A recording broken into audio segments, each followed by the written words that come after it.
Shalom Abracha, que Hachem vous protège, vous donne la santé, la joie, la prospérité, Keneratson.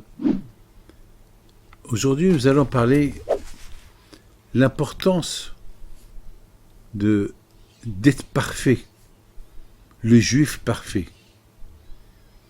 Vous savez, il y a la perfection, c'est pas donné à tout le monde. Être parfait, par exemple, comme un diamant, qu'il est à 100% parfait, il n'est pas taché, rien du tout. Vous savez que les malachim, les anges, c'est les seuls qui sont parfaits. Pourquoi? Parce que les malachim, ils habitent là-haut. Ils habitent dans l'autre monde. L'autre monde s'appelle Olam HaEmet. L'autre monde s'appelle le monde de la vérité.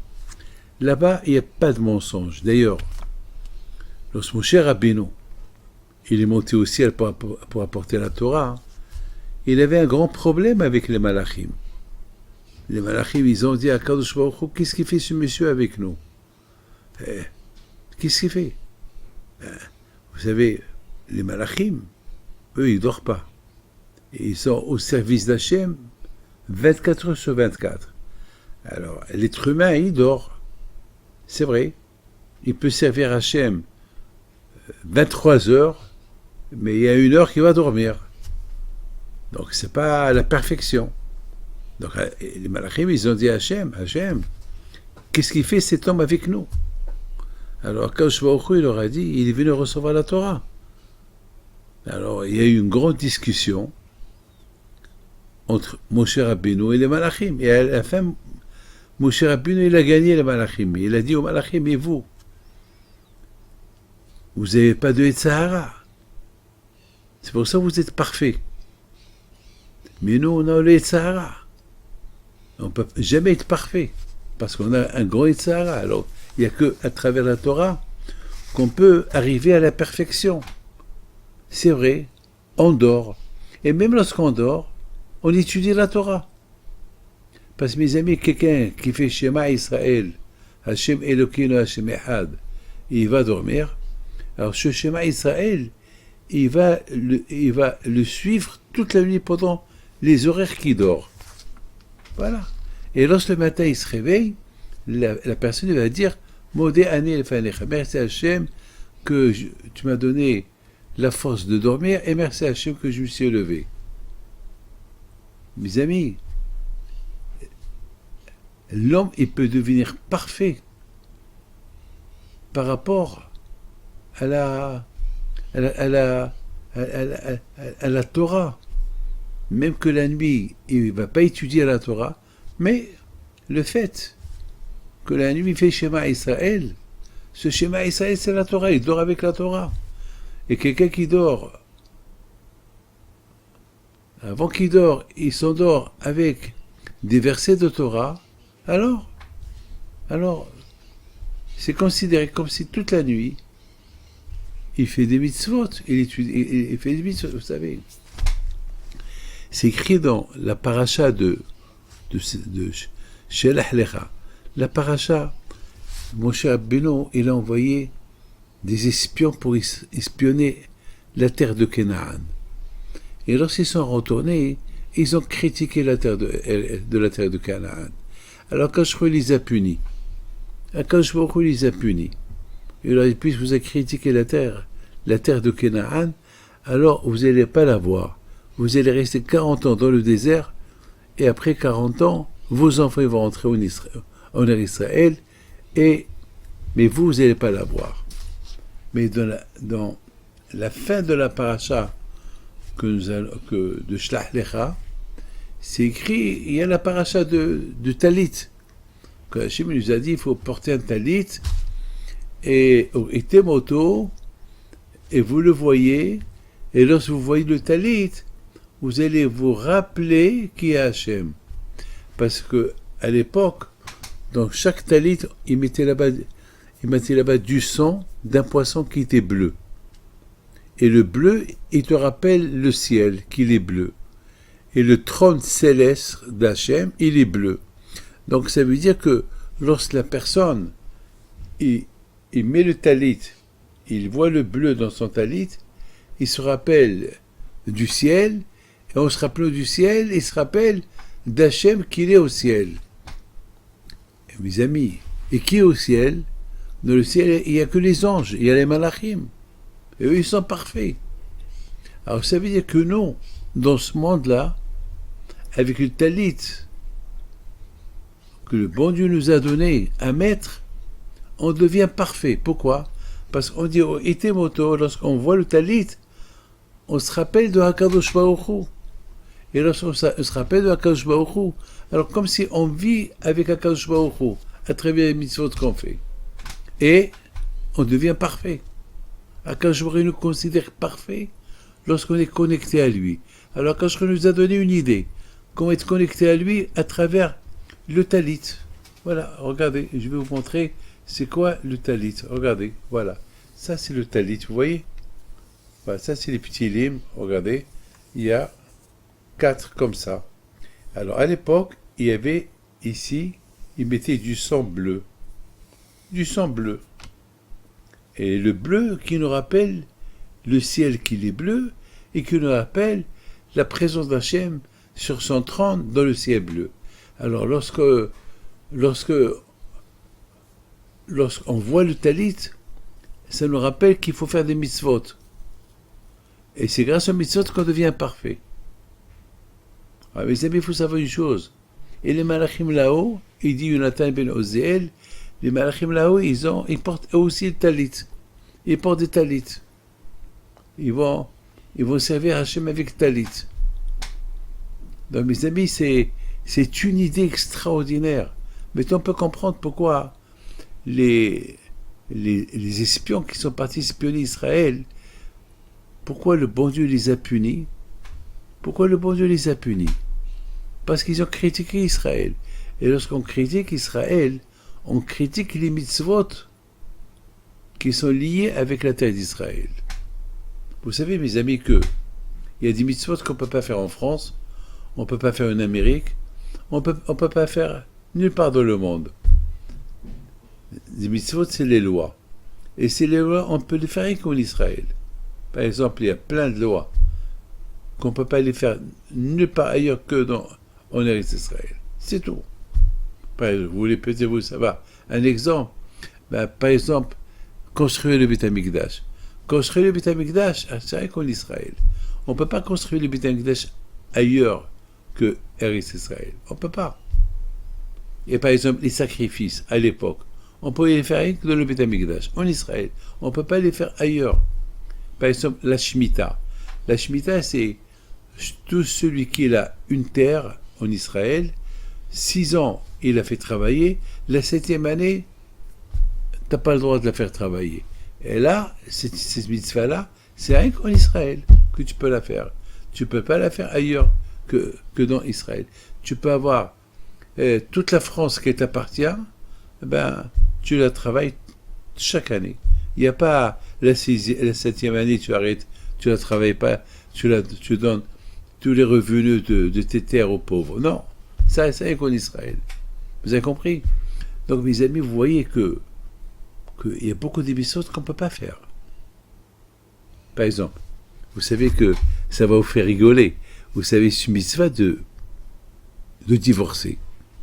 Alors que tout le monde va divorcer pour faire une mitzvah. Alors non, mais c'est une mitzvah le divorce. C'est une mitzvah le divorce. Alors, si quelqu'un il divorce à la perfection, sans faire du mal à sa femme, et il la divorce gentiment, il la prive pas de rien du tout, alors Akadosh Baruch Hu, il fait que comme si nous aussi on a fait cette mitzvah. C'est-à-dire que lorsqu'il y a l'union, on s'associe avec cette mitzvah, comme si nous on a divorcé et on a accompli la mitzvah.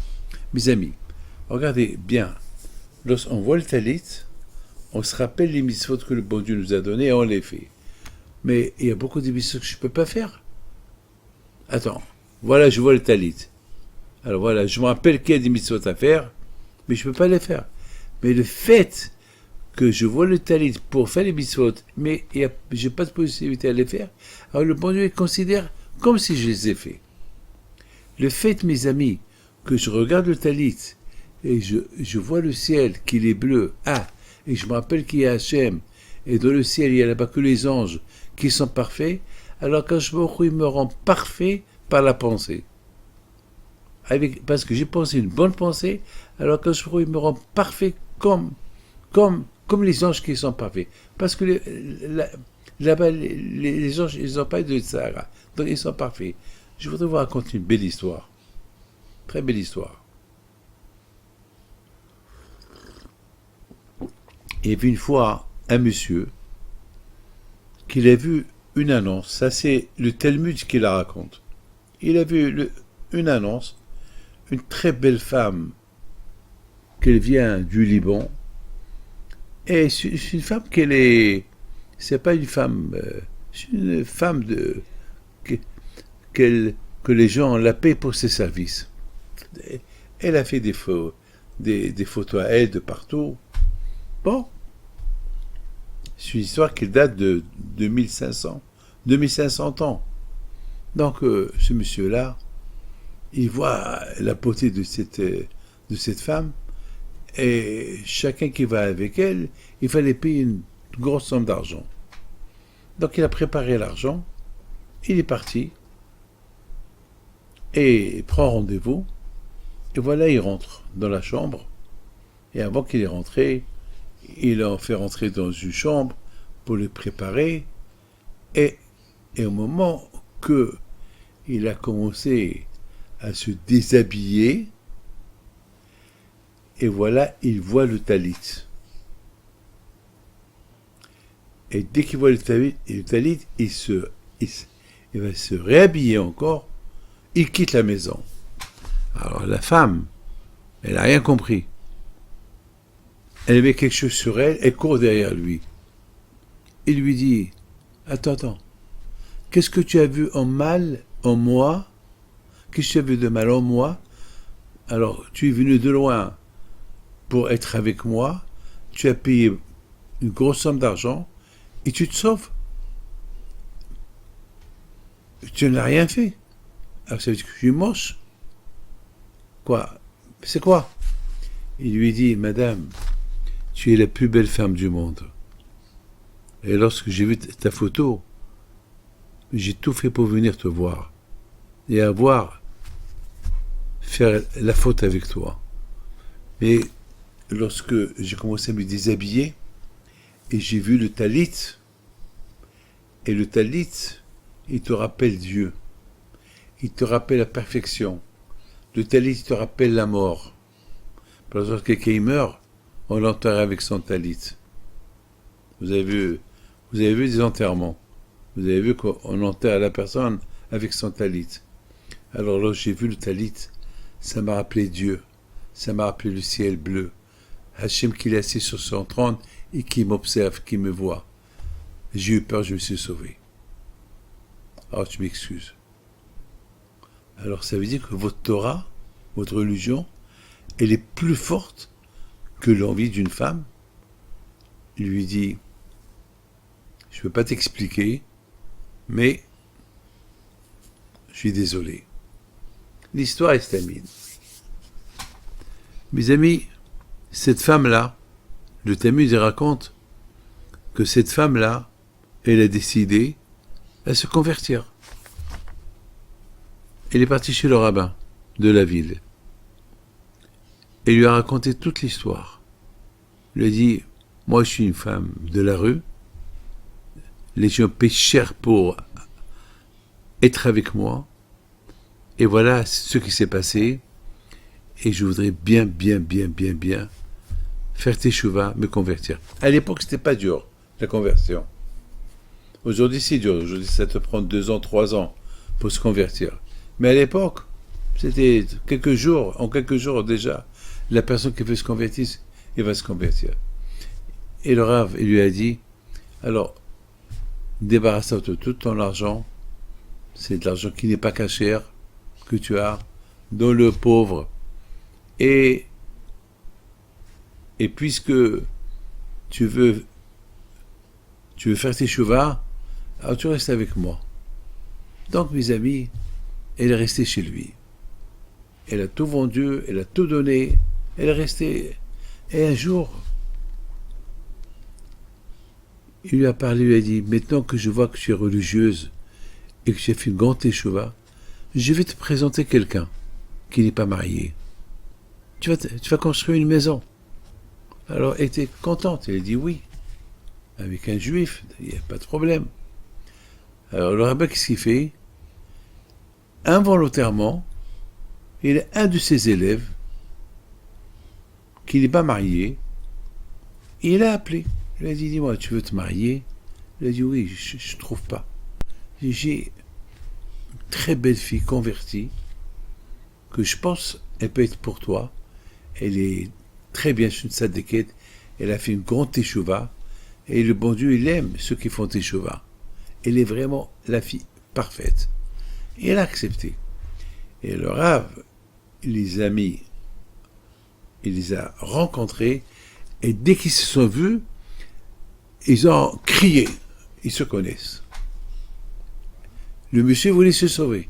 Il dit, Rabbi, mais c'est là. Il a dit, je sais. C'est là, elle était ce qu'elle était. Mais il a tout lâché. À cause de toi.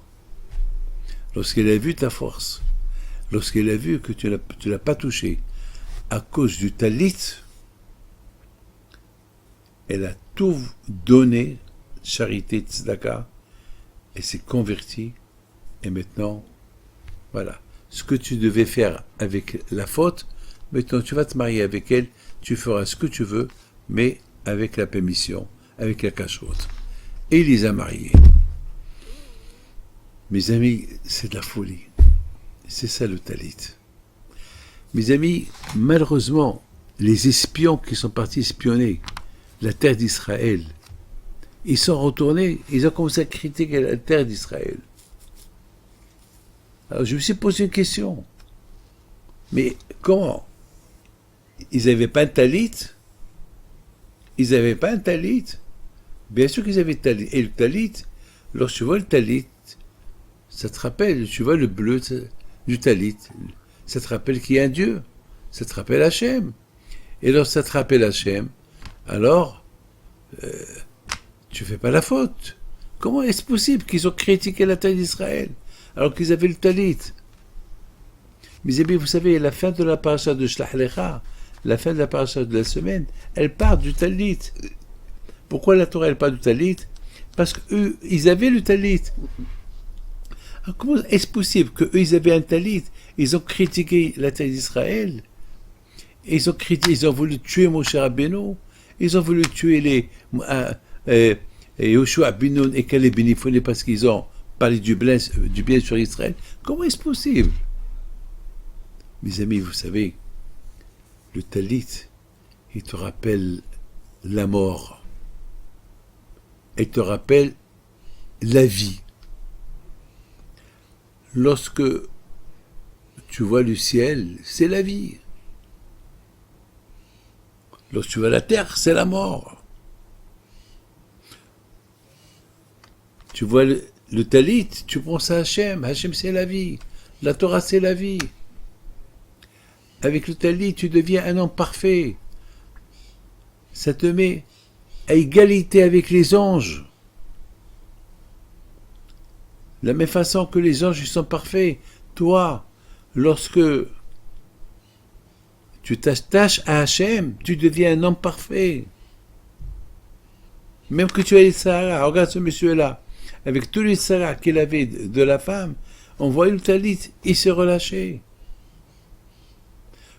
Je vous en pardonne beaucoup de fois, lorsque j'ai des mauvaises envies, vous savez, des mauvaises idées dans la tête, je vois le talit et je me calme. Pourquoi? Parce qu'il me rappelle Dieu. Alors comment est-ce possible que ces gens-là, qui étaient tzadikim, c'est écrit Kulam Anashim, et c'était tous tzadikim, comment est-ce possible qu'ils ont critiqué Israël, et ils ont critiqué Dieu, ils ont critiqué Moshe Rabbeinu, et ils ont critiqué Aaron? Comment est-ce possible? C'est parce que le talit qu'ils portaient, ils l'ont pas considéré comme un talit qui les connecte avec le bon Dieu. Ils l'ont stam, c'est comme, il y a beaucoup de gens qui oublient leur identité. Par exemple, être dans une synagogue. C'est les maisons de Dieu, la synagogue. Et les gens y parlent, et les gens rigolent. Combien de fois je crie sur des gens qui répondent même pas Amen. Ils répondent même pas Amen, ils parlent pendant le Kaddish. Ils savent que c'est péché. Mais leur tête, elle est ailleurs. Leur tête, elle est ailleurs. Il n'y a pas de concentration. Il y a un grand sadique, Rabbi David ben Baruch, alav shalom. Une fois, ils lui ont posé la question, par quel mérite tu as que tu étudies la Torah avec Eliyahu Navi? Et il leur a dit, parce que lorsque je prie, je suis concentré dans la prière. Je suis concentré avec le bon Dieu. Ma tête, elle est que dans la prière. Ma tête, elle n'est pas ailleurs. Vous vous rendez compte? Et nous, notre tête, elle est où lorsqu'on prie? Notre tête, elle est en Australie, notre tête. Bon, beaucoup de fois, malheureusement, les gens, ils ont un talit sur eux, ils critiquent, ils parlent, et ils voient de la saleté. Et ils ont un talit sur eux. Ils oublient ce que le talit il représente. J'étais en train de donner un cours de Torah quelque part cette semaine, et il y avait un qui me regardait comme ça, il y a un qui me regardait. Et après le cours, je lui dis, t'as compris ce que j'ai dit? Il m'a dit, non, j'ai pas écouté. J'ai dit, mais tu étais présent. Vous savez ce qu'il m'a répondu? J'étais présent sans être présent. Je pensais à la maison, je pensais à ma femme, à mes enfants, aux vacances. Je parle, et lui pense ailleurs, à autre chose. Mes amis, c'est ça qui a fait. C'est pour ça, dans cette paracha, on nous parle de l'importance du talit. Pourquoi on nous parle de l'importance du talit? C'est parce que, malheureusement, le talit, il peut te faire du bien si vraiment ta tête, elle est avec le talit. Vous savez qu'est-ce qu'il dit Havetz Haïm? Le Havetz Haïm, il dit que le plus beau cadeau que le bon Dieu a donné aux Juifs, c'est le talit. C'est comme une médaille. Vous vous rendez compte que rien que le voir, tu te connectes avec le bon Dieu, rien que le voir le talit, tu te rappelles, Ma'in Bata, d'où tu es venu? Dan Neshama, il vient du ciel. Olanata, et après 120 ans, où tu vas aller? Ben, tu vas aller dans le ciel. Et devant qui tu vas être debout? Ah ben, devant Akadosh Baruch Hu. Et grâce au talit.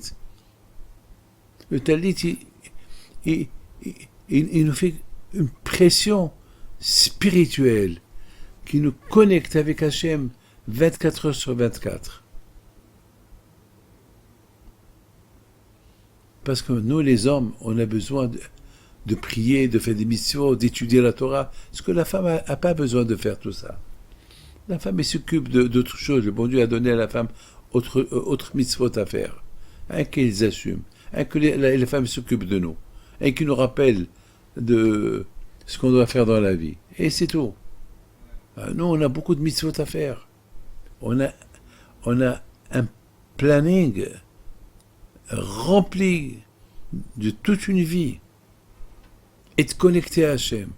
Alors, la seule façon pour être connecté à Hachem, c'est le talit que Hachem nous a donné.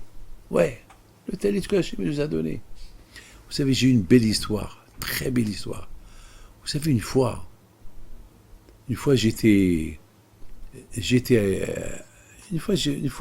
j'ai vu sur une chaise chez moi à la maison, comme une nappe pliée, une nappe blanche pliée, sur une chaise. Je vous donne ma parole d'honneur. 6 mois, chaque jour, je vois cette nappe qu'elle est là, pliée sur une chaise, dans l'une des chambres. Un vendredi soir, il s'est passé que ils ont oublié d'apporter cette histoire-là, il s'est passé à Ashdod. Ils ont oublié d'apporter le linge du pressing, et j'avais un problème, j'avais pas de talit. J'avais des costumes, mais j'avais pas de talit. Alors, j'avais pas le choix. J'ai dit, bon, je vais remettre le talit. En général, chaque vendredi, je change le talit. Ce talit que j'ai, je le change chaque vendredi. Donc, j'avais de la peine. Alors, j'ai demandé à mes enfants, est-ce que quelqu'un a un talit ma taille? Non, il n'y avait pas. Il n'y avait que mes petits-enfants, ils ont un petit talit, mais il n'y avait pas. J'avais de la peine. Bon, j'avais pas le choix, j'ai pris ma douche, et je prends mon ancien talit, je le mets sur moi, et voilà, mes yeux, ils vont vers la chaise où il y avait une nappe, depuis 6 mois, elle est là-bas. Une nappe liée. Jamais je me suis posé la question. Qu'est-ce qu'elle fait cette nappe-là? Et maintenant, je me pose la question. À 5 minutes avant Shabbat, je la prends. Et alors, je la prends. Alors, la nappe, elle tombe. Et c'était pas une nappe, c'était un talit katan plié. Aïe, aïe, comme j'étais content. Un talit katan plié. Mais ce talit katan plié, c'était pas ma taille, c'était une grande taille. Il faisait 2 fois ma taille. Mais j'étais content. D'où il est venu? Je ne sais pas. Je ne sais pas. Certainement que du pressing, on me l'a apporté sans... Ils se sont trempés. Et alors, ma femme, qu'elle a rangé un peu les vêtements, elle a plié, elle a vu que c'est pas mon talit, parce qu'il était 2 fois ma taille, donc elle a mis de côté. Mais c'est pas grave. Même qu'il était 2 fois ma taille, j'ai dit merci à Hachem. Hachem, tu sais que dans 6 mois, déjà Hachem il a prévu que dans 6 mois, David Pinto, il va avoir besoin d'un talit katan, et voilà, Hachem il a aveuglé tout le monde pour que alors que nous on n'aime pas le balagan, et ce talit il est resté 6 mois sur une chaise jusqu'au jour que j'avais besoin de talit, et voilà, je l'ai trouvé. L'importance. Hachem il sait que je peux pas m'en passer d'un talit katan neuve pour le Shabbat, alors il me l'a préparé 6 mois à l'avance. Ne me dites pas qu'il n'y a pas Hachem, Hazou Shalom. Quand je vois où il est là, je tabac chez Morad. Quelle ashgaha pratique, la providence divine. Donc mes amis, vous avez compris que le talit katan, le talit, il te connecte avec le ciel. Il te rend parfait comme un ange. Et le talit katan, il te rappelle ta fin. La fin. Ouais. Vous avez bien vu qu'on enterre les gens avec le talit katan, avec le talit. Oui. Malheureusement, pour ceux qui ne voient pas la grandeur, c'est quoi le talit? Mais ça peut arriver qu'on peut mettre un talit comme un vêtement et on est déconnecté complètement du talit. Comme ces gens-là qui sont à la synagogue, ils parlent des bêtises, ils sont complètement déconnectés. Et alors, ils viennent pourquoi? Eh bien, ils viennent par habitude. Voilà, ils viennent par habitude et après, voilà. Mes amis, je voudrais que vous sachiez une chose. Dans la paracha de Korach, maintenant, vous avez bien compris pourquoi dans la paracha de Shlach Lecha, la Torah, elle termine la paracha de Shlach Lecha avec la mitzvah que le bon Dieu a donnée aux Juifs de porter ce vêtement qui s'appelle talit. Qui s'appelle talit. Parce que, pour te rappeler que c'est la médaille que le bon Dieu t'a donnée et que là où tu es, tu vois le talit, ça te rappelle qu'il y a des mitzvot à faire. Et le bon Dieu, il fait que chaque fois que tu le vois, comme si tu avais, Hachem considère, comme si tu avais fait toutes les mitzvot. Alors pourquoi les espions qui portaient aussi un talit, ils se sont pas réveillés que le mal qu'ils vont faire en critiquant la terre d'Israël, alors qu'ils portent un talit, c'est parce qu'ils n'ont pas fait cas. Ils n'ont pas fait attention aux vêtements qu'ils étaient en train de porter. Malheureusement.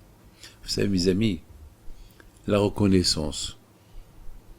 Quelqu'un qui t'a fait du bien, tu lui dis merci. Quelqu'un qui te fait un sourire, merci. Malheureusement, beaucoup des fois, combien, combien des gens qui nous ont fait du bien, on n'a aucune reconnaissance vis-à-vis d'eux. On leur dit même pas merci. Vous avez une fois Moshe Feinstein, il est monté 5 étages à la Shalom pour discuter avec un riche, pour une affaire. Et le riche, il a préparé un verre de thé, parce qu'il faisait froid. Une fois que Moshe Feinstein est parti, et il est redescendu 5 étages, il monte dans la voiture, il se rappelle, oh là là, j'ai oublié quelque chose. Alors le chauffeur lui dit, attends, tu vas pas monter encore 5 étages. Moi, je monte à ta place. Non, non, je dois monter. Mais attends, mais tu es vieux, c'est pas grave, je dois monter. Il monte 5 étages, il tape à la porte du bureau du monsieur, le riche là.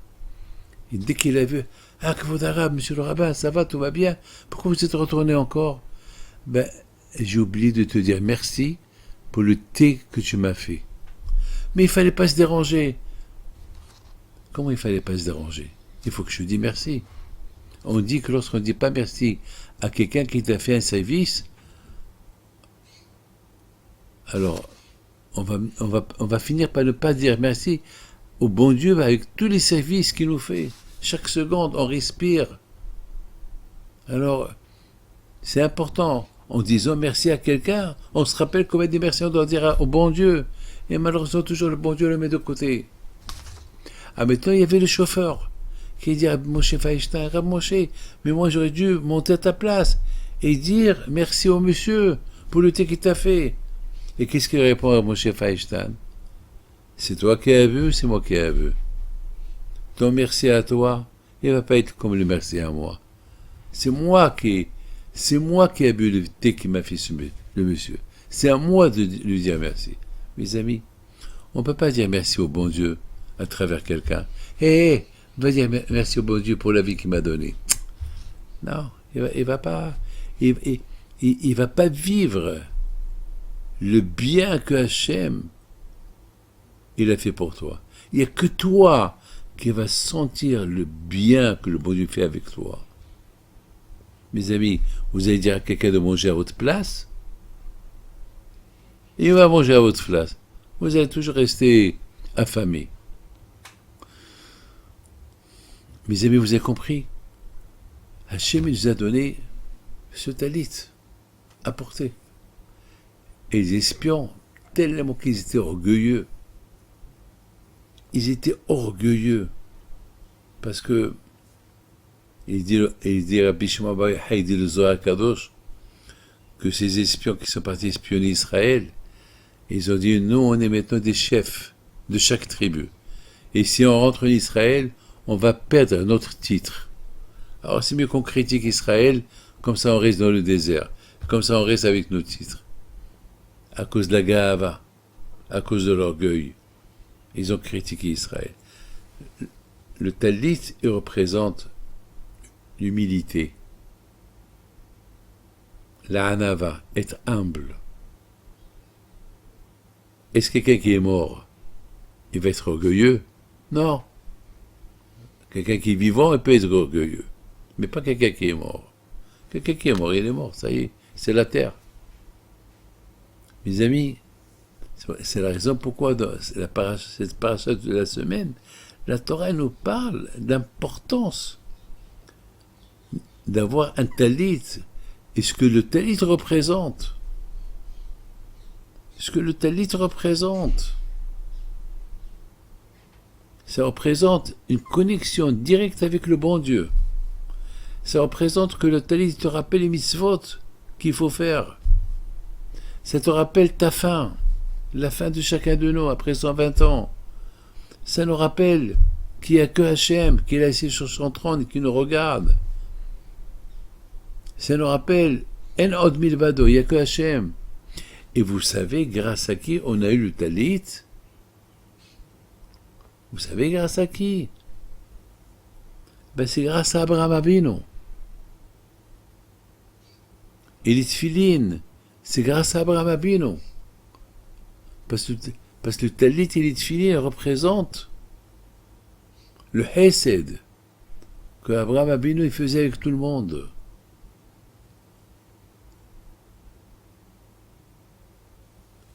Et lorsqu'on porte le talit, on pense à une chose, combien on doit être capable, et on est capable, de servir à Kadosh Baruch Hu.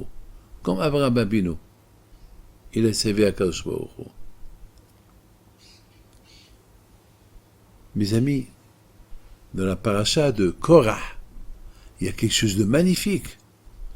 Il y a Yonatan ben Ozel, il dit que Korah, lorsqu'il a commencé à faire la guerre avec Moshe Rabbeinu, il a porté le talit. Il voulait se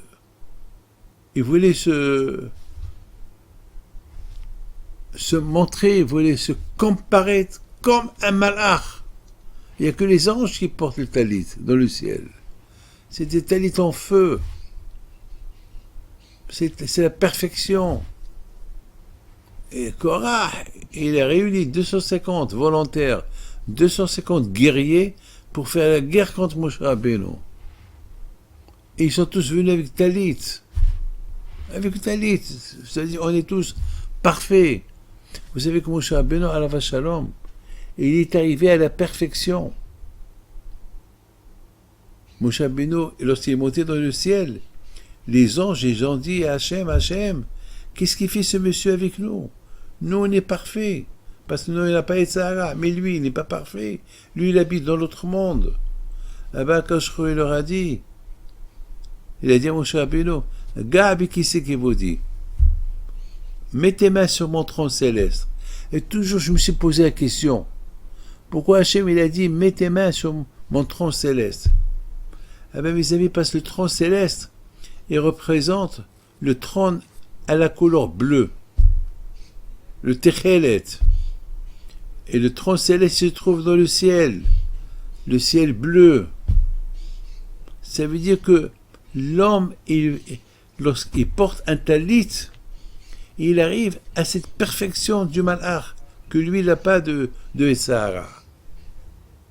Alors que nous, on habite dans ce monde-là. On a le Sahara. Et malgré tout, regardez l'histoire que je vous ai racontée tout à l'heure sur ce monsieur-là. On voit le talit, il s'est sauvé de la femme, il n'a pas voulu fauter avec elle. Ça veut dire que Hachem nous a donné un cadeau, il nous a donné une arme, qu'avec cette arme-là, on peut combattre le Sahara et devenir parfait.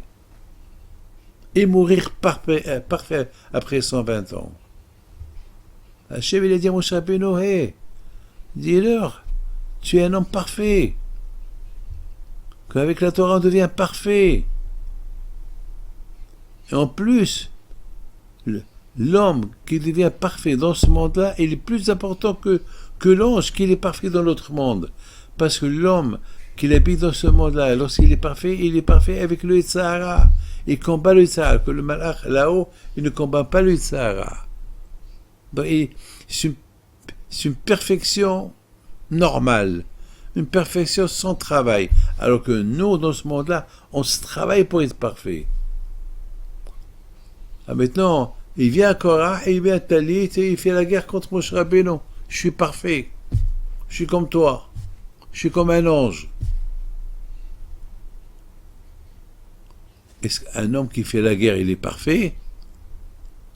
Est-ce qu'un homme qui fait une révolution contre Moshe Rabbeinu, il est parfait? Il a commencé à se moquer, même du talit. Korah, il se moquait du talit. Il se moquait. Parce que le talit, vraiment, il représente la perfection.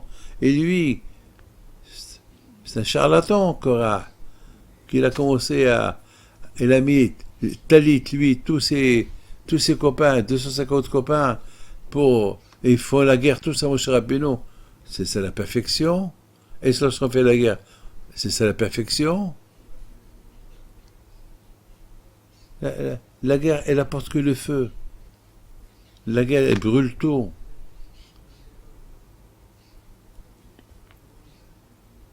Et c'est la raison pourquoi Moshe Rabbeinu, alav shalom, il a dit à Hachem, lorsque Moshe Rabbeinu, au départ, il a tout fait pour étouffer la chose avec Korah.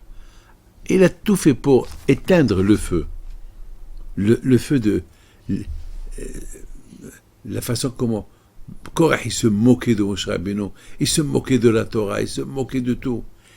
Mais à un moment donné, lorsque Moshe Rabbeinu il a vu les dégâts que Korach il a fait, comme il utilise le talit qui représente la perfection contre ceux qui sont vraiment parfaits, alors que lui, il cherche que les honneurs et la gloire.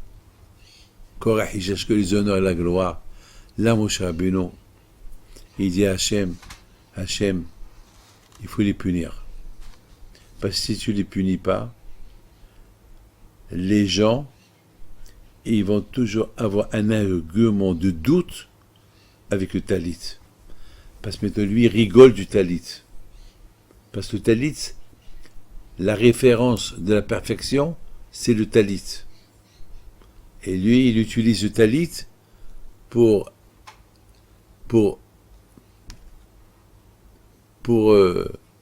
malheureusement, pour faire le mal, pour créer une révolution contre toi, Hachem.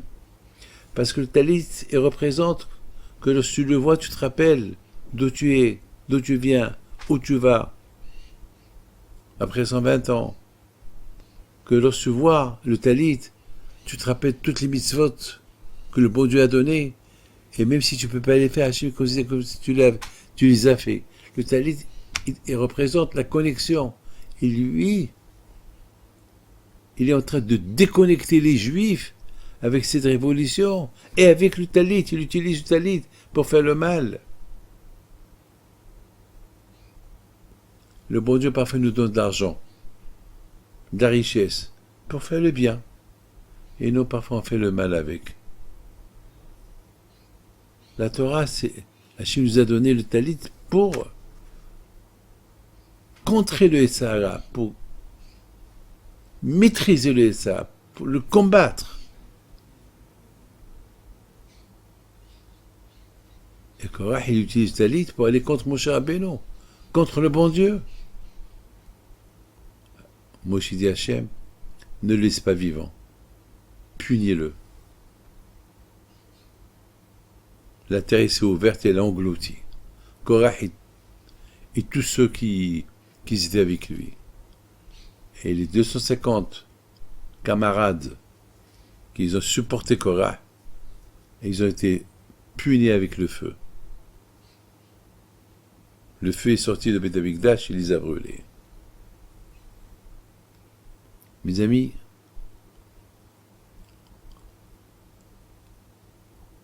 le talit aux yeux de Moshe Rabbeinu, il représente l'arme fatale contre le Sahara. Et Korach, il utilise le talit pour son kavod, pour son kavod à lui, pour sa gloire personnelle. Mes amis, je voudrais simplement vous bénir et vous dire combien, mes amis, pendant tous ces voyages-là que j'ai faits, combien de choses j'ai appris. Combien de choses j'ai appris dans ma vie. Et combien, mes amis, je dois vous dire, combien c'est extraordinaire d'être avec Hachem. Vous savez que lorsque j'étais au Canada pour aller voir quelqu'un qui était malade et qui était en traitement de chimio, et j'ai passé Shabbat chez lui. Et lorsque j'ai fait Kiddush, le vin est tombé sur une chaise. Une chaise avec en couleur beige. Et vous savez, le vin, le tissu, il absorbe le vin et c'est impossible de l'enlever. J'avais un peu de la peine que j'ai sali sa chaise. Et je vous donne la parole d'honneur. J'ai vu le talit. J'ai vu mon talit. Et alors j'ai vu le talit, ça m'a donné un sourire. Ah, le talit m'a connecté avec le bon Dieu. Et lorsqu'on est connecté avec Hachem, on sent Hachem, on demande à Hachem plein de choses. Et puis, tout de suite, après que j'ai terminé le Kiddush, Ce monsieur qui était gravement malade, était en plein traitement de chimio, je lui dis, si Dieu veut, le jour que cette tâche, elle va disparaître tout seul, t'as guéri. Ta maladie, elle est partie. Cette force de bénédiction, elle m'est venue grâce au talit. Bon, pendant un laps de temps, chaque fois, lorsqu'on se parle, et ça va la chaise. Et lui, le monsieur, toujours, il regarde la chaise. Entre-temps, il fait ses traitements. Et voilà, mes amis, il y a un mois, il appelle, il dit que cette tâche, elle a disparu. Et la semaine qu'elle a disparu, les médecins, une fois qu'ils ont fait le scan, ils ont tout fait, ils ont dit, on ne comprend pas, tout est parti. Tout est parti. L'aïmouna. 100%. Ce monsieur-là, combien de fois, il voyait la chaise, il voyait la tâche. Ah, je suis encore malade. Et le jour qu'il a vu la tâche disparaître, il a dit ça, il a passé. Les tâches qu'il y avait dans son corps sont parties. C'est l'aïmouna. Vous avez compris? C'est ça l'aïmouna. Mes amis, combien chacun de vous, il doit savoir l'importance d'avoir un talit. On peut acheter un talit katan, à part celui avec quelqu'un pris en journée. On le met au Shabbat. On commence avec le Shabbat. Et après, ça ne gêne pas, c'est un vêtement. C'est un vêtement qu'on met sur le corps, comme un tricot de peau. Où est le problème? Il n'y a pas de problème. On n'a pas, c'est pas le des rabbins pour un talit. Vous savez, j'ai un ami, il s'appelle M. Michali. Il habitait à Paris. Je lui ai offert un talit katan, sans savoir pourquoi je lui ai offert. Il a fait un grave accident, samedi soir. Lui et sa femme, ils allaient manger à un restaurant. Et les médecins, la police, lorsqu'ils sont venus pour enlever les corps de la voiture, pour la police, ils sont morts. Ils ont vu que le talit était autour de sa tête. Ils n'ont rien compris. Et c'est le talit qui a sauvé sa tête. Ils ont trouvé le talit autour de sa tête. Le talit, c'est une sécurité. Lorsqu'on met le talit, on devient un ange. On est en voie de perfection. Pourquoi? Parce que les anges, ils portent le talit. Le talit en feu. Nous, on porte le talit en matériel. On le porte, c'est du tissu. Mais eux, c'est le talit en feu. Et c'est la raison pourquoi le bon Dieu a puni les copains de Korah avec du feu. Pourquoi? Parce qu'ils sont crus qu'ils sont comme des anges qui sont en feu, en portant le talit. Le talit, il doit te rapprocher, te connecter avec le bon Dieu. Pas que, Hashu Shalom, ça fait le sens inverse. Mes amis, vous avez ma bracha, que le bon Dieu protège. Amen, amen, amen.